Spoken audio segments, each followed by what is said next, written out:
Друзья, всем привет! Я наконец-то добрався до гаража опять. Сьогодні хочу зайнятися приорою машинкою. Є сверчки, жучки, все це коли їдеш в путі, воно тарабане.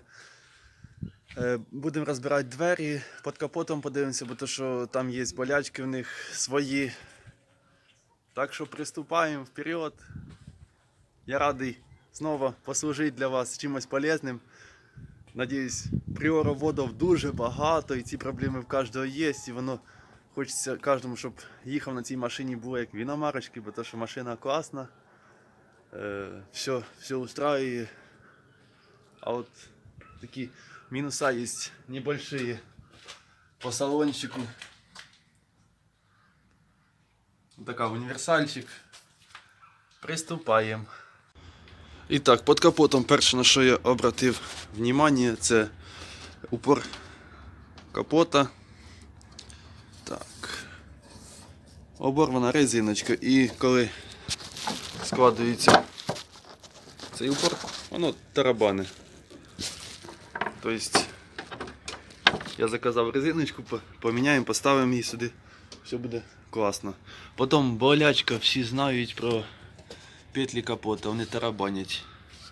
Я подивлюсь, чим можна це устранити. Якщо що, покажу потім, щоб всім було це полезно. Поки що так. Так, перша частина, з якої я почав, це водительська дверка, і там на поганої дороги часто дребезжит в дверях. И это связано с кнопками, которые стыкуются с корпусом. И есть такой специальный материал, которым я проклеил, чтобы кнопки были плотнее.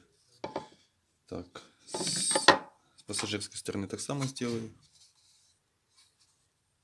Здесь меньше работы.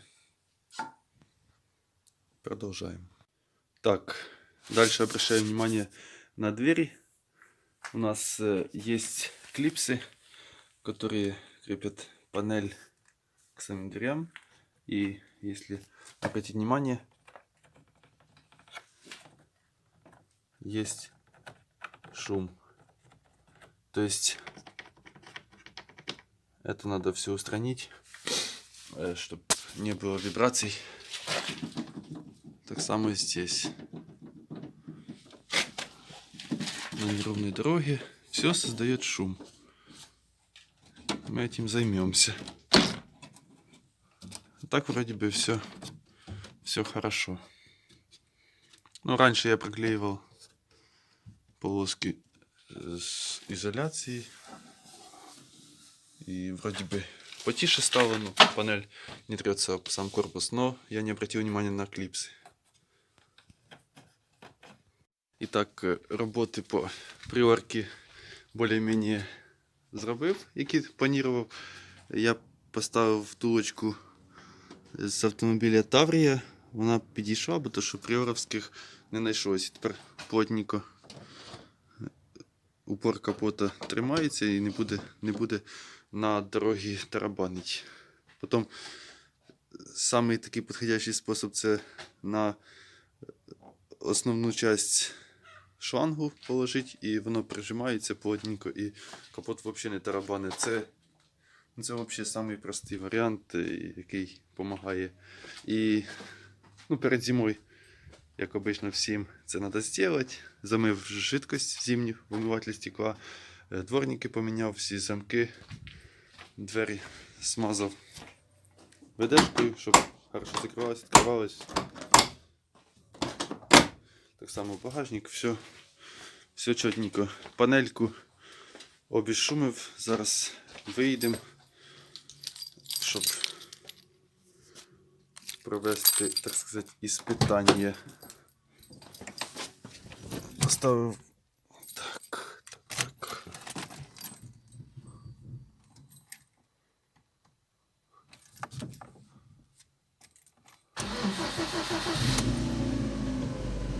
Кстати, шарву теж поміняв, тому що чуть-чуть вона іздавала звук, який мені не подобався.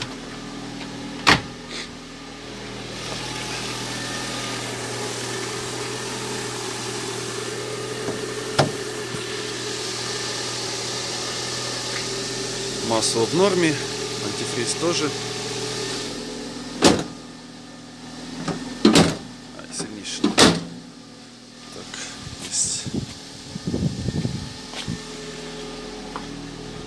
Ну, чесно, результатом я довольний, бо то що приходилось виїхати, між прочим.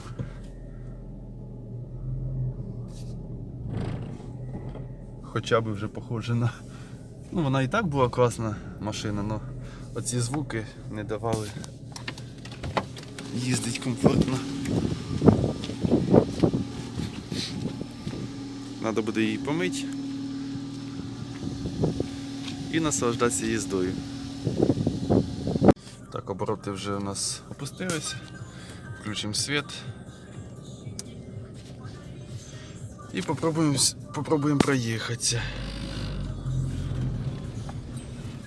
Як обично, коротше, спереді шуміло, ззаді тепер чуть-чуть подшумлюють двері теж. Но, по крайней мере, вже немає дребезга, все таки убралось, панелька приятна, карти дверні приятно. Так аж радується внутрі все. Да, це класно. А капот так тарабани буває, що невозможно терпіти.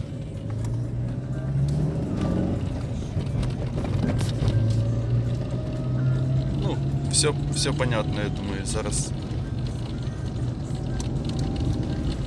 О, щось по поганій дорозі. Ага, тут непогано, тут хороша щебеночка.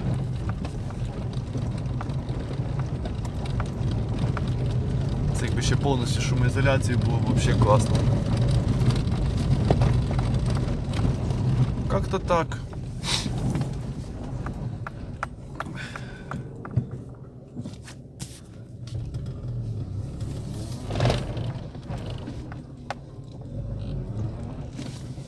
Сьогодні у нас 31 грудня вже, останній день в цьому году, того я і засняв відео про ремонтик чуть-чуть, і хочу також поздравити всіх вас з прошедшим годом, який він був, нехай так і останеться, все, що було хороше, ми почерпнемо із нього, візьмемо полезне для того, щоб в слідчому году вже жити по-лучшому, надіятися до чогось, стремитися. Хай Бог всім вам допомагає, вперед, не здаватися. З Новим годом!